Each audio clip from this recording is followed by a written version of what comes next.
আজকে আমি প্রথমবার কামারজানিতে গেছি মাছ কেনার জন্য। এখানে নাকি সকাল এবং বিকাল এই দুইবারে নাকি মাছের হাট বসে। যাই হোক, আমি এটা শুনেছি, তাই আমি এসেছি। তো আমি একটু আগেই গেছি, হ্যাঁ, তখন বাজে 3টা 3:30 ওই দিক আমি গেছি। যাই হোক, এখন আমি দেখবো যে মাছের এখানে যে হাট বসে সেটা কিভাবে বসে এবং কিভাবে মাছটা বিক্রি হয় সেটা দেখবো আজকে আমরা। যাই হোক, একটু অপেক্ষা করতেছি, হ্যাঁ, যতক্ষণ পর্যন্ত মাছ না আসতেছে। যাই হোক, এই নৌকাগুলো আসতেছে। এই নৌকাগুলোতে সম্ভবত আমার মনে হচ্ছে এই নৌকাগুলোতে করে মাছ নিয়ে আসা হচ্ছে। একটু অপেক্ষা করি এবং দেখি আমরা।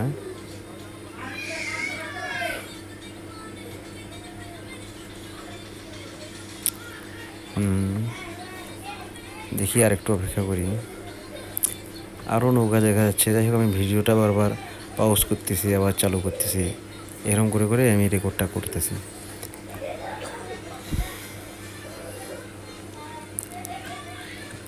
এখন হয়তো মাছের হাট বসবে। এখন সময় হয়ে এসছে, এখন বসবে মাছের হাট।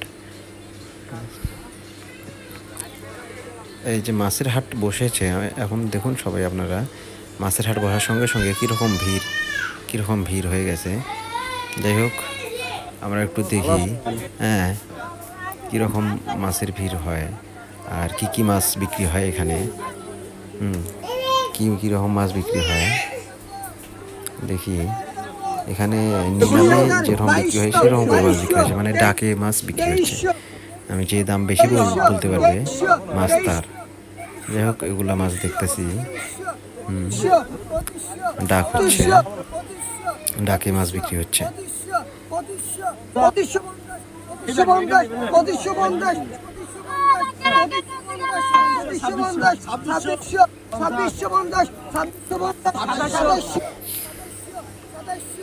তারপর দেখি আরো কি মাছ বিক্রি হয় এখানে,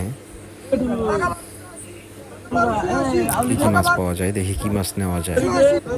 এখন এখানে ছোট মাছগুলাও ডাক সিস্টেমে বিক্রি হচ্ছে, নিলামের মতো। এখানে ইলিশ মাছ বিক্রি হচ্ছে।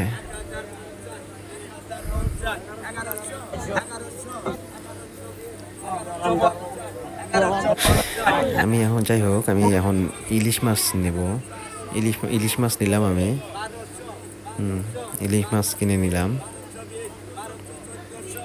দেখুন ইলিশ মাছের সাইজ কীরকম। ইলিশ মাছ নিয়ে ফেললাম আমি। এখানে আমি 1500 টাকার ইলিশ নিয়েছি। এখন ঠকা হইলো না জেতা হইলো আমি সেটা বুঝতে পারলাম না। আপনারা জানতে পারলে আমাকে একটু কমেন্ট করে জানাবেন। আপনারা বলুন ঠকা হয়েছে না জেতা হয়েছে। যাই হোক, আমি মাছ নিয়ে এখন বাসায় যাচ্ছি। হ্যাঁ, মাছ যদি ঠকা হয়েছে নাকি জেতা হয়েছে আমি বুঝতে পারলাম, তবে আমার মনে হচ্ছে একটু জেতা হয়েছে। যাই হোক, আমি বাসায় যাচ্ছি মাছ নিয়ে। ঠিক আছে, ভালো থাকবেন, পরের ভিডিওতে আবার দেখা হবে।